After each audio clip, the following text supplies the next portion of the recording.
بسم اللہ الرحمن الرحیم۔ بسم اللہ الرحمن الرحیم۔ معزز طلبہ، امید کرتا ہوں کہ آپ سب خیر و عافیت سے ہوں گے۔ ہدایہ اول کا سبق نمبر 21 ہے اور ہم بات کر رہے ہیں جانوروں کے جوٹے سے متعلق کہ جانور اگر کسی برتن کے اندر منہ ڈال دیں اور ان کا لعاب وہ پانی کے اندر یا کسی کھانے پینے کی چیز کے اندر مکس ہو جائے تو اس چیز کا استعمال یا اس پانی کے ذریعے سے وضو کرنا کیسا ہوگا۔ تو اس کے لیے ہم نے کچھ اصول وضع کیے کہ حلال جانور ہوں گے تو ان کا جوٹا بھی حلال ہوگا اور حرام ہوں گے تو ان کا جوٹا بھی حرام ہوگا، چونکہ پسینہ اور لعاب یہ دونوں گوشت سے بنتے ہیں، تو لہذا جو حکم جانور کے گوشت کا ہوگا بعینی ہی وہی حکم وہ اس کے جوٹے کا بھی ہوگا۔ تو یہ ہم بات کر رہے تھے، پچھلے سبق میں بھی یہی بات ہوئی۔ اس سبق میں ہم مرغی، جو گھر کی مرغی ہوتی ہے جو ڈھیروں کے اوپر پھر کر وہ چگتی رہتی ہے، گندگی میں بھی وہ اس کی چونچ لگتی ہے، اس طریقے سے گدھا اور گھوڑا، ان کے جوٹے کا بیان آج ہم پڑھتے ہیں۔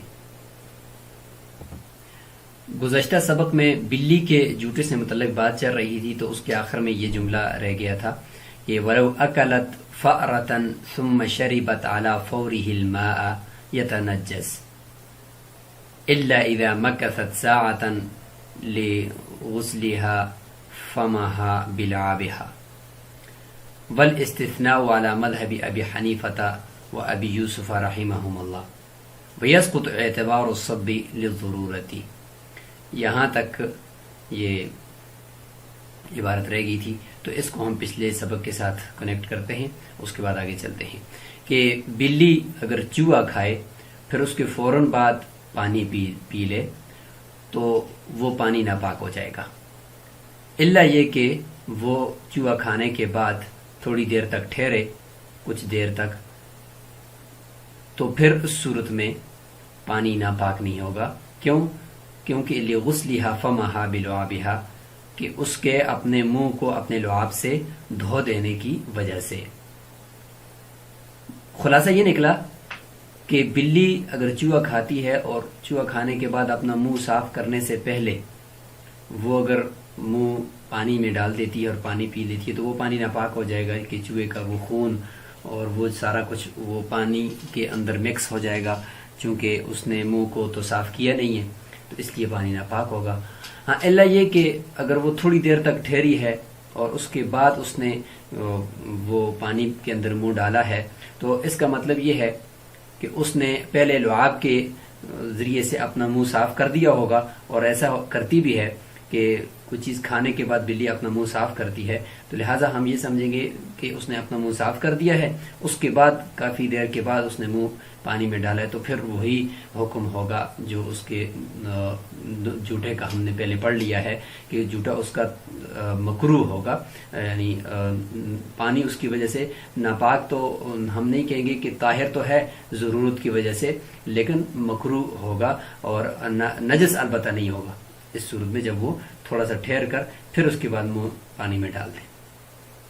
والاستثناء علی مذہب ابی حنیفہ و ابی یوسف رحمہم اللہ، یعنی یہ جو استثناء ہے الا اذا مکثت ساعۃ، اس کے بارے میں فرماتے ہیں کہ یہ استثناء شیخین کے نزدیک ہے، چونکہ شیخین کے نزدیک کسی بھی چیز کے پاک ہونے کے لیے یہ ہے کہ اس کی اوپر سے نجاست کو زائل کر دو، چاہے جس بھی مائع یا لیکوڈ چیز سے آپ صاف کریں۔ تو لہذا بلی کا منہ ناپاک تھا، اس نے اپنے لعاب، جو لعاب اس کا مکروہ تھا، ضرورت کی بنا پر مکروہ سمجھا گیا، ورنہ تو نجس ہی ہے، لیکن ضرورت یہ تھی کہ وہ چونکہ ہر مرتبہ انسانوں کے ارد گرد گھوم رہی ہوتی ہے، تو اس ضرورت کے پیش نظر اس کے لعاب کو وہ مکروہ کے درجے میں لایا گیا اور طاہر سمجھا گیا۔ تو اس ضرورت کے پیش نظر شیخین کے نزدیک ہم یہ سمجھیں گے کہ اگرچہ اس نے لعاب کے ذریعے سے اپنا منہ صاف کیا، لیکن بہرحال اس کا منہ صاف ہو چکا ہے، تو یہ ان کے نزدیک ہے۔ اور چونکہ امام ابو یوسف رحمۃ اللہ علیہ کے نزدیک پانی بہانا، جیسے کہ ہم نے گزشتہ اسباق میں پڑھا کہ طہارت کو حاصل کرنے کے لیے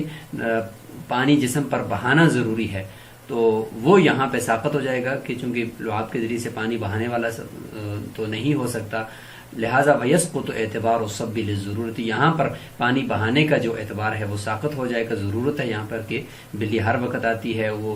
چوہا بھی کھا رہی ہوگی، وہ اور غلاظت کے اندر بھی منہ مار رہی ہوگی، لیکن اس کے بعد وہ برتنوں میں بھی آ رہی ہوتی ہے۔ اس ضرورت کے پیش نظر یہاں پہ ہم یہ کہیں گے کہ اگر اس نے اپنا منہ صاف کیا پنجوں کے ذریعے سے یا لعاب کے ذریعے سے، اس کے بعد وہ اس نے منہ ڈالا تو وہ پانی ہم اس کو نجس نہیں کہیں گے۔ تو بہرحال یہ ہو گیا۔ اب آگے چلتے ہیں۔ وَسُعْرُ الدَّجَاجَةِ الْمُخَلَّاتِ مَكْرُوهٌ، وہ مرغی جو باہر پھرنے والی ہے، مخلات ارد گرد ڈیروں پر پھرنے والی جو مرغی ہے، اس کا جوٹا مکروہ ہے۔ وجہ،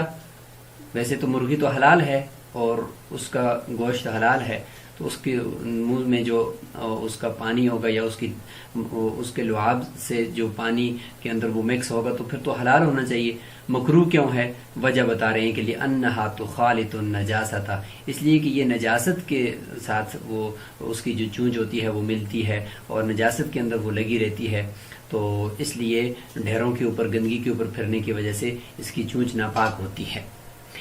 وَلَوْ كَانَتْ مَحْبُوسَةً، لہذا اگر وہ محبوس کر دی جائے، یعنی اس طور پر اس کو پنجرے کے اندر بند کر دیا جائے کہ لا يصل منقارها الى ما تحت قدميها، کہ اس کی چونچ وہ اس کے قدموں تک نہ پہنچے، قدموں کے نیچے تک، زمین تک نہ پہنچے، اس طریقے سے یعنی اس کا جو باقی حصہ اندر پنجرے کے اندر ہو اور اس کے سر کو کہیں کی سوراخ کر کے باہر ایسے نکالا گیا ہو کہ اس کے سامنے اس کی خوراک رکھی جائے اور اس کا جو سر ہے وہ نیچے زمین کے ساتھ نہ لگنے پائے۔ تو اگر چند دن تک اس طریقے سے اس کو کیا جائے تو، یا اسی طریقے سے اس کو حفاظت کی جا رہی ہو، تو اس صورت میں پھر اس کا جھوٹا لا یکرہ، مکروہ نہیں ہوگا۔ اگر کسی پانی میں وہ چونچ مارتی بھی ہے تو وہ مکروہ نہیں ہوگا۔ لوقوع الامن عن المخالطۃ، کیونکہ نجاست کے ساتھ مخالطت اور نجاست کے ساتھ اس کا ملاپ اس کی چونچ کا وہ نہیں ہوگا، اس سے امن ہو جائے گا۔ وکذا سؤر سباع الطیر، اسی طریقے سے جو چیر پھاڑ کرنے والے پرندے ہیں ان کا جوٹا بھی وہ مکروہ ہے۔ وجہ یہ ہے کہ لأنها تأکل المیتات، اس لیے کہ وہ مردار کھاتے ہیں، جیسے کہ گدھ ہے اور اسی طریقے سے کوا ہے، اور کوا تو چیر پھاڑ کرنے والا نہیں ہے لیکن یہ کہ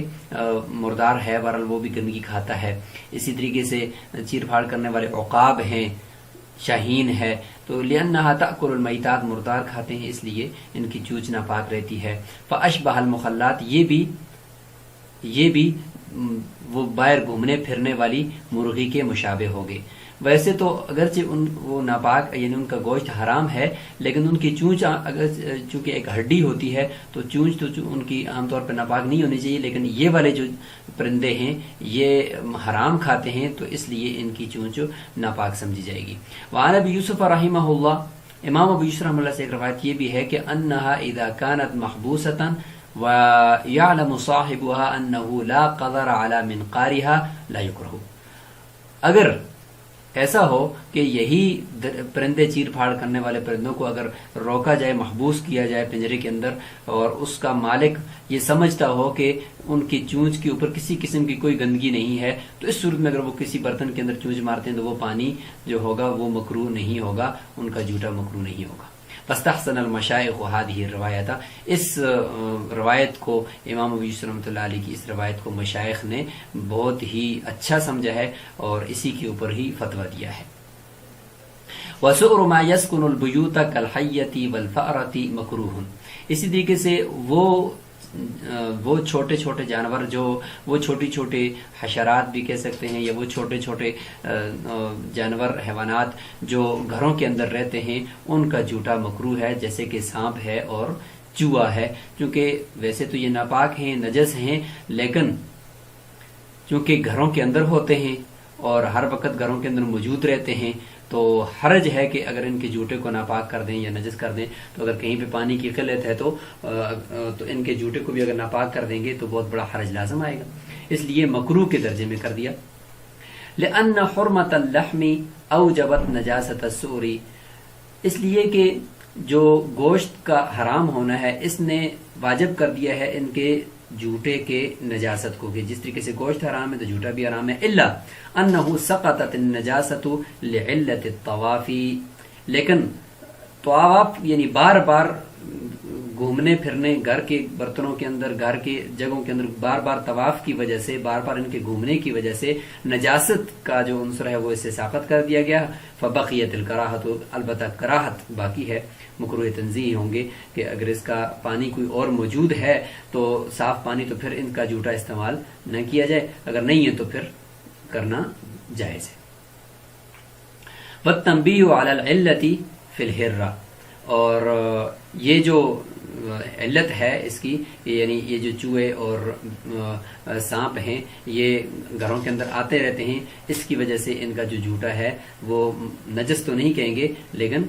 مکروہ کہیں گے۔ کہتے ہیں اس علت کے اوپر جو تنبیہ ہے وہ ہرہ کے جو مسئلہ ہے اس میں کر دی گئی ہے،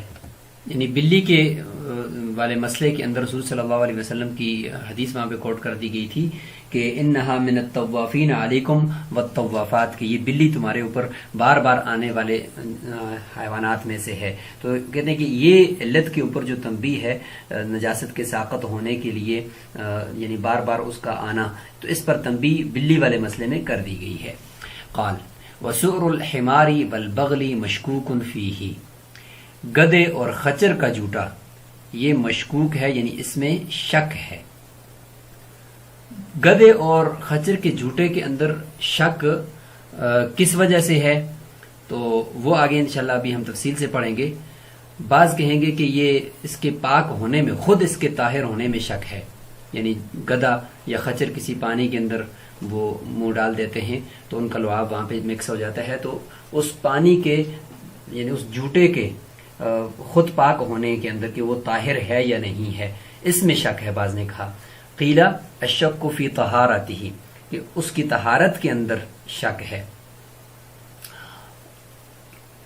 طہارت میں کیسے شک ہے؟ وہ فرماتے ہیں کہ لأنہ لو کان طاہرا، اس لیے کہ اگر وہ جھوٹا خود پاک ہوتا تو لکان طہورا ما لم یغلب اللعاب علی الماء، تو پھر وہ پاک کرنے والا بھی ہوتا جب تک کہ لعاب پانی پر غالب نہ ہوتا۔ تو حالانکہ ایسا نہیں ہے، تمام ائمہ کے نزدیک گدھے کا اور خچر کا جھوٹا کسی دوسری چیز کو پاک نہیں کر سکتا۔ تو اس سے پتہ چلا کہ خود جو ہے اس کے پاک ہونے میں شک ہے۔ اگر یہ پاک ہوتا تو پھر پاک کرنے والا بھی ہوتا، جب لعاب زیادہ نہ ہوتا، پانی زیادہ ہوتا اور لعاب کم ہوتا تو پھر یہ پاک کرنے والا بھی ہوتا، جبکہ پاک کرنے والا تو نہیں ہے یہ لعاب کے کم ہونے کی وجہ سے پانی کے اوپر۔ تو اس صورت میں پتہ چلا کہ اس کے پاک ہونے میں، اس کے خود طاہر ہونے میں ہی شک ہے اس جھوٹے کی۔ تو یہ مطلب ہے اس متن کا کہ خود اس کے پاک ہونے میں شک ہے۔ وقیلہ، اور ایک روایت یہ بھی ہے کہ الشک فی طہوریتہ، اس کے طاہر ہونے میں شک نہیں ہے، اس کے طہور ہونے میں شک ہے، یعنی پاک، خود پاک ہونے میں کوئی شک نہیں ہے، خود پاک ہے اور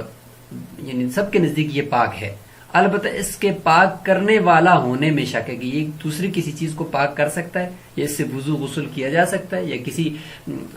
چیز کے اوپر اگر ناپاک چیز کو کے اوپر اس کو اس جھوٹے کے ذریعے سے دھویا جائے تو وہ پاک ہو جائے گی، اس میں شک ہے۔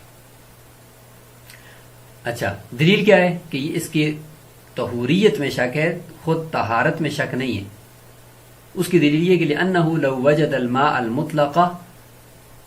اگر کسی آدمی نے مسح کیا ہوا تھا پہلے اسی گدھے کے جھوٹا کا جو پانی تھا اس سے مسح کیا ہوا تھا، بعد میں اس کو مائع مطلق ملا، تو لا یجب علیہ غسل رأسہ، تو اس کو اپنے سر کو دھونا واجب نہیں ہے۔ تو اگر یہ پانی خود، اگر یہ اس کی صفت طہوریت میں شک نہ ہوتا، مطلب یہ کہ اگر یہ خود پاک نہ ہوتا، یہ پانی اگر خود طاہر، جھوٹا یہ خود طاہر نہ ہوتا، تو پھر ظاہر ہے کہ اس کے طاہر ہونے میں اگر شک ہوتا تو پھر جب یہ مائع مطلق ملا تھا تو گدھے کے جھوٹے سے مسح کرنے والا شخص کو پھر لازم قرار دیا جاتا ہے کہ اپنے سر کو دھوئے، کیونکہ اس نے نجس پانی سے یا مشکوک پانی سے مسح کیا ہے، جبکہ اس کے اوپر لازم نہیں ہے ائمہ کے نزدیک کہ وہ اپنے سر کو دھوئے۔ تو اس سے پتہ چلا کہ خود طاہر ہے، یہ دلیل اس سے پتہ چلی کہ یہ خود طاہر تھا، اسی لیے تو کیونکہ اس میں کوئی شک نہیں تھا، اسی لیے تو اس کو دوبارہ حکم نہیں دیا پانی ملنے کی وجہ سے، مائع مطلق ملنے کی وجہ سے۔ لہذا پتہ چلا کہ خود تو طاہر ہے، البتہ اس کی طہوریت میں شک ہے کہ کسی چیز کو پاک کر سکتا ہے یا نہیں کر سکتا، اس میں شک ہے۔ وَقَذَا لَبَنُهُ طَاهِرٌ، اسی طریقے سے صاحب ہدایہ فرماتے ہیں کہ لبن ہا ہونا چاہیے یعنی گدی کا، لیکن چونکہ جنس حمار کی طرف ضمیر راجی کی ہے تو لہذا مراد تو گدی ہے، دودھ گدی کا ہی ہوتا ہے۔ فرمایا کہ اس کا جو دودھ ہے وہ بھی پاک ہے، پینا الگ بات ہے، پینے کی بات نہیں ہو رہی، یعنی خود وہ دودھ کے اندر کپڑا گر جائے یا دودھ کسی جسم کو لگ جائے تو وہ دودھ پاک ہے۔ اور وعرقه، اور اس کا جو پسینہ ہے، لا یمنع جواز الصلاۃ، وہ نماز کے جائز ہونے کو روکتا بھی نہیں ہے۔ وَإِن فَحُوشَ، اگرچہ زیادہ پسینہ ہو، فَقَدَا سُؤْرُهُ، لہٰذا جب یہ چیزیں پاک ہیں، گوشت اور اس کا پسینہ، جب یہ گوشت تو اس کا حلال تھا کسی زمانے میں، اور اس کے اوپر روایات ابھی ہم آپ کو دکھا دیتے ہیں، اور اسی کی وجہ سے چونکہ دودھ بنا تو دودھ بھی پھر پاک ہوا، اور اس کی وجہ سے یعنی اسی گوشت سے جو پسینہ بنا، اس پسینے کے ہوتے ہوئے وہ نماز بھی، آپ اگر آپ کے کپڑوں کے ساتھ پسینہ لگ گیا تو آپ نماز بھی ان کپڑوں میں پڑھ سکتے ہیں، وہ نماز کے جائز ہونے سے بھی نہیں روکتے اگر جب وہ زیادہ لگ گیا ہو آپ کے کپڑوں کے ساتھ۔ تو جب گوشت سے بنا ہوا پسینہ یا دودھ اس کی طہارت کا قول کیا گیا ہے، فقط اثر ہو، تو پھر اس کے جو جوٹا ہے گدھے کا تو اس کے بھی طہارت کا قول کرنا چاہیے۔ کیوں؟ اس لیے کہ وہ جو جھوٹا ہے پانی، اس کے اندر تو گدھے کا لعاب ملا ہوگا، تو لعاب بھی گوشت سے بنتا ہے، تو جس طریقے سے پسینہ گوشت سے بنتا ہے تو اس پسینے کے لگنے کی وجہ سے نماز جائز ہو جاتی ہے کپڑوں میں، اور دودھ اس کا بھی وہ پاک ہے، تو اسی گوشت سے اس کا لعاب بھی بنتا ہے۔ لہذا اگر وہی لعاب اس کے لعاب پہ کسی پانی کے اندر گر جاتا ہے تو وہ پانی پھر وہ کم از کم پاک ہی تو ہونا چاہیے، طاہر تو ہونا چاہیے۔ وہو الاصح، یہی احناف کے نزدیک اصح قول ہے، اور یہ امام محمد رحمۃ اللہ علیہ کا قول ہے۔ فرماتے ہیں کہ وَيُرْوَى نَصُّ مُحَمَّدٍ رحمہ اللہ علی طہارتہ، امام محمد رحمہ اللہ کی جو کی صراحت بھی موجود ہے اس کی طہارت کے بارے میں۔ وہ فرماتے ہیں کہ 3-4 چیزیں ایسی ہیں کہ اگر ان کے اندر کوئی پاک کپڑا گر جائے تو وہ ناپاک نہیں ہوتا۔ اس میں یہ کہ گدی کا دودھ ہے، اور اس میں ایک یہ چیز بھی ہے کہ جھوٹا جو گدے کا یا خچر کا، اس کے اندر کوئی کپڑا گر جائے تو وہ ناپاک نہیں ہوتا۔ اس کی انہوں نے صراحت فرمائی ہے اپنے اصل میں۔ تو اس سے پتہ چلا کہ اصل تو یہ ہے کہ احناف کے نزدیک گدے اور خچر کا جوٹا طاہر ہے، البتہ مطہر ہے یا نہیں ہے اس میں شک ہے۔ اس میں شک کی کیا وجہ ہے؟ وہ یہ ہے کہ وسبب الشک کی تعارض الادلۃ فی اباحتہ و حرمتہ، کہ دلائل کے تعارض کی جو ہے نا یہ وجہ بنا ہے، دلائل کا تعارض یہ اس کے اندر یعنی اس کے طہوریت کے اندر شک کا سبب بن گیا ہے۔ کس چیز میں دلائل کا تعارض ہے؟ فی اباحتہ و حرمتہ، گدے کے گوشت کے مباح ہونے میں یا اس کے نجس یا حرام ہونے کے اندر دلائل کا آپس میں تعارض ہے۔ احادیث میں بعض احادیث میں اس کے گوشت کے مباح ہونے کا ذکر ہے اور بعض میں اس کے حرام ہونے کا ذکر ہے۔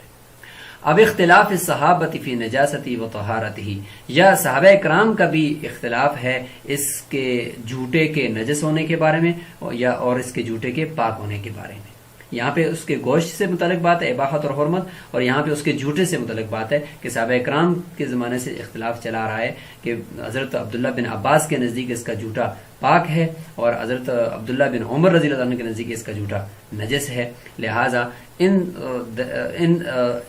تعارضات کی وجہ سے، اس کے گوشت میں تعارض، اس کے جھوٹے میں تعارض، اس کی وجہ سے شک پیدا ہو گیا ہے اس کے مطہر ہونے میں۔ لہذا نفس طاہر تو وہ ہے، لیکن اب مطہر ہے یا نہیں ہے اس میں یہ شک اس وجہ سے پیدا ہوا۔ وعن ابی حنیفہ رحمہ اللہ، اور امام ابو حنیفہ رحمۃ اللہ علیہ سے ایک روایت یہ بھی ہے کہ انہو نجسن یا انہو نجسن، کہ یہ جو گدے یا خچر کا جھوٹا ہوتا ہے یہ ناپاک ہوتا ہے۔ لہذا عبارت کو آگے چلانے سے پہلے ہم یہاں پر گدے اور خچر کے جھوٹے سے متعلق جو دلائل ہیں ان دلائل کو بھی ہم یہاں پہ ذکر کر دیتے ہیں۔ جو حدیث کے اندر اس کے مباح، اس کے گوشت کے مباح ہونے کا ذکر بھی آیا تھا، اور پھر بعد میں اس کے حرام ہونے کا ذکر بھی آیا، اور اسی طریقے سے اس کے جھوٹے کے ناپاک اور اس کے جھوٹے کے پاک ہونے سے متعلق بھی جو حدیث ہیں وہ ہم ذکر کرتے ہیں، جس کی وجہ سے اس میں شک پیدا ہوا۔ تو یہ دیکھیں ایک روایت ہے حضرت غالب بن ابحر کی، اور بعض روایت میں ابجر ہے، فرماتے ہیں کہ اصابتنا سنتن فلم یکن فی مالی شیئن، کہ ایک قحط سالی ہمیں پہنچی اور ہمارے پاس کوئی مال وغیرہ نہیں تھا، اطعم اہلی الا شیء من حمر، کہتے ہیں کہ گھر والوں کو یا بچوں کو کھلانے کے لیے کچھ نہیں تھا سوائے گدھوں کے، اور نبی علیہ السلام نے جو ہے حمر اہلیہ کو حرام قرار دیا تھا، تو فقال فرماتے ہیں کہ اور مجھے پھر یہ بھی فرمایا کہ اطعم اہلک من سمین حمرک فانما حرمتها من اجل جوال القریتی یعنی الجلالہ، یعنی یہ کہ حضور صلی اللہ علیہ وسلم نے فرمایا اس کو کہ آپ اپنے اہل والوں کو اپنے گدوں میں سے جو موٹے تازے ہیں وہ کھلا دیا کریں اس وقت۔ تو اس روایت میں گدے کے کھانے کے مباح ہونے کا ذکر ملا، اور یہاں پہ اگر آپ دیکھیں تو حضرت جابر بن عبداللہ رضی اللہ تعالیٰ عنہ فرماتے ہیں کہ نہا رسول اللہ صلی اللہ علیہ وسلم یوم خیبر عن لحوم الحمر ورخص فی الخیل، کہ حضور صلی اللہ علیہ وسلم نے خیبر کے موقع پر گدوں کے گوشت کو حرام قرار دیا اور گھوڑوں کے اندر رخصت دے دی کہ اس کا گوشت کھایا جا سکتا ہے۔ تو پہلی روایت سے پتہ چلتا ہے کہ گدے کا گوشت حلال تھا، اس روایت سے پتہ چلتا ہے کہ گوشت حرام ہو گیا تھا۔ اب دیکھیں روایات میں اس میں تعارض بھی ہے، اور جہاں پہ حلال تھا تو وہاں پہ جو وجہ بتائی تھی وہ یہ تھی کہ اس وقت تو یعنی شروع میں تو حلال تھا، بعد میں جب اس کے حرام ہونے کی وجہ یہ بتائی گئی کہ چونکہ یہ بھی ایک اعلیٰ جہاد تھا تو اس لیے تاکہ وہ ختم نہ ہو جائے، گھوڑے کے اندر جو علت پائی جاتی ہے کہ اس کے گوشت کو حرام مکروہ قرار دیا گیا اسی وجہ سے کہ اعلیٰ جہاد ہے، کہیں یہ ختم نہ ہو جائے، کھاتے کھاتے لوگ اس کو ختم نہ کر دیں، تو اس لیے گدھے کے اندر بھی یہ والی علت بعض فقہاء نے لکھ دی۔ تو دیکھیں اب روایات کا تعارض ہو گیا۔ اب اس کے لعاب کے پاک ہونے سے متعلق بھی ایک روایت ہے کہ حضرت معاذ رضی اللہ عنہ فرماتے ہیں کہ کنت ردف النبی علی حمار، میں حضور صلی اللہ علیہ وسلم کے پیچھے بیٹھا تھا ایک گدھے پر جس کا نام عفیر تھا، تو ظاہر ہے کہ گدھے پر حضور صلی اللہ علیہ وسلم نے سواری فرمائی، تو اس کا مطلب یہ ہے کہ اس گدھے کا پسینہ بھی آپ کے کپڑوں کے ساتھ لگا ہوگا، لیکن اس کے بعد حضور صلی اللہ علیہ وسلم نے نماز پڑھی ہے تو اسی انہی کپڑوں میں، اس سے پتہ چلا کہ اس کا پسینہ وہ پاک ہے۔ تو پسینہ گوشت سے بنتا ہے، تو لہٰذا پسینے کو ضرورت کی وجہ سے پاک کر دیا گیا، یعنی سمجھا گیا، اور تو لہٰذا لعاب بھی پھر پاک ہونا چاہیے کیونکہ لعاب بھی گوشت سے بنتا ہے، اور وہ لعاب جس پانی میں جائے گا تو وہ پانی بھی پھر طاہر ہی رہنا چاہیے، تو اس طریقے سے یہ دلیل یہاں پہ بن جاتی ہے۔ تو ان روایات کے تعارض کی وجہ سے، اور حضرت عبداللہ بن عمر رضی اللہ عنہ کا قول بھی یہی ہے کہ اس کا جھوٹا ناپاک ہے، ان سب کو دیکھا جائے تو کہیں پہ پاک کہیں پہ ناپاک، اور کہیں پہ دیکھا جائے تو جس طریقے سے ضرورت ایک ہے، جس طرح بلی کے بار بار لوگوں انسانوں کے قریب میں پھرنے کی وجہ سے اس کے جھوٹے کو مکروہ کی طرف لایا گیا نجاست سے، تو یہاں پہ گدھے کے اندر بھی ایک ضرورت ہے کہ وہ بھی لوگوں کے درمیان میں ہی اس کو ظاہر ہے کہ رہتا ہے، اس کو رکھا جاتا ہے، اس پہ سواری کی جاتی ہے، اس کو استعمال کیا جاتا ہے، تو اس ضرورت کے پیش نظر اگر دیکھا جائے تو اس کے جھوٹے کو بھی بلی کے جھوٹے کی طرح کے حکم میں لانا چاہیے، تو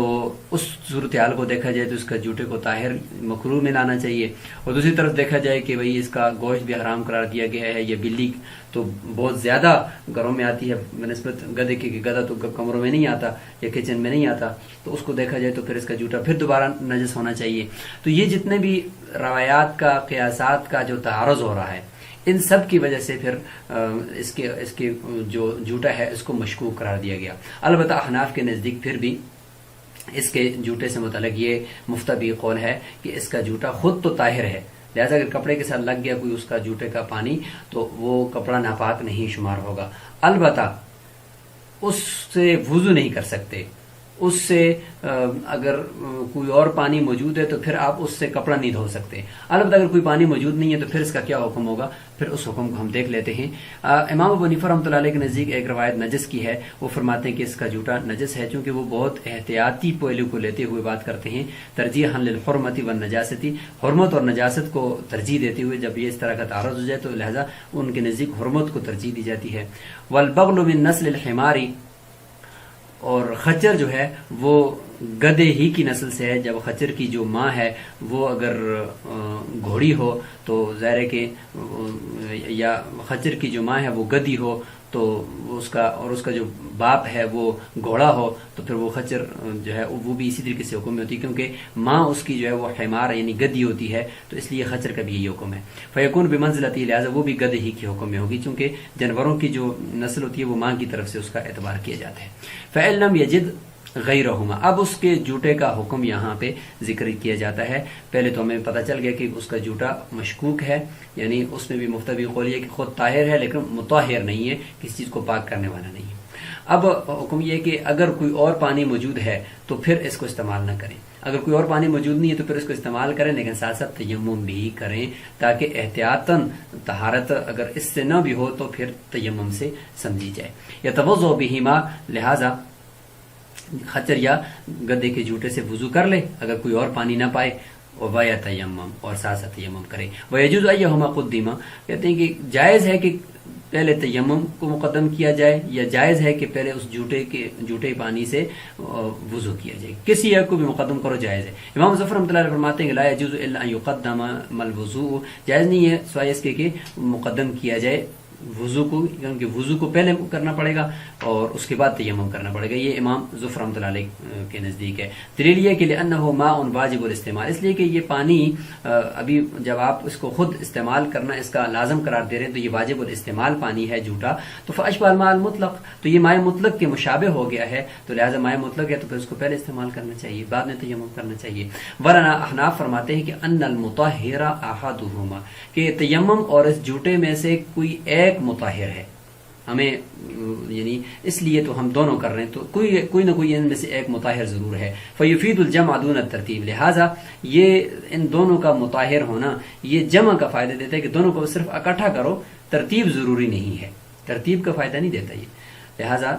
پہلے تیمم کرو پھر ٹھیک ہے، پہلے وضو کرو پھر ٹھیک ہے. وسور الفرس طاہر عندہما، فرماتے ہیں کہ گدے کا گھوڑے کا جو جوٹا ہے وہ پاک ہے، وہ صاحبین کے نزدیک پاک ہے. لأن لحمہ ماکول، اس لیے کہ اس کا گوشت تو کھایا جاتا ہے، حلال ہے، البتہ اعلی جہاد ہونے کی وجہ سے اس کی کرامت کی وجہ سے اس کے گوشت کو مکروہ قرار دیا گیا ہے، ورنہ اس کا گوشت تو کھانا حلال ہے. تو لہٰذا جب گوشت حلال ہے تو اس سے بننے والا لعاب حلال ہے، اور وہ لعاب جس پانی میں مکس ہوگا وہ پانی بھی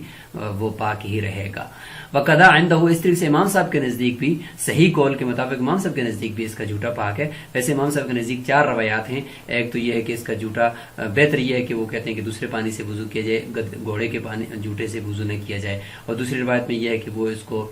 مکروہ سمجھتے ہیں کیونکہ اس کا گوشت کھانا مکروہ ہے ان کے نزدیک، تو جھوٹا بھی مکروہ ہے. اور تیسری روایت میں وہ اس کو صحیح سمجھتے ہیں، یعنی یہ کہ طاہر سمجھتے ہیں. اور تو اس طریقے سے یہ روایات ہیں، اور اس میں سے صحیح روایت یہ ہے کہ امام ابو حنیفہ رحمۃ اللہ علیہ کے نزدیک بھی اس کا جھوٹا پاک ہے. لأن الکراہۃ، البتہ جو طہارت والا قول کرتے ہیں امام ابو حنیفہ رحمۃ اللہ علیہ، تو پھر جب گوشت مکروہ ہے تو پھر جھوٹا کیوں طاہر ہے؟ تو اس کی وجہ یہ بتا رہے ہیں کہ لأن الکراہۃ لإظہار شرفہ،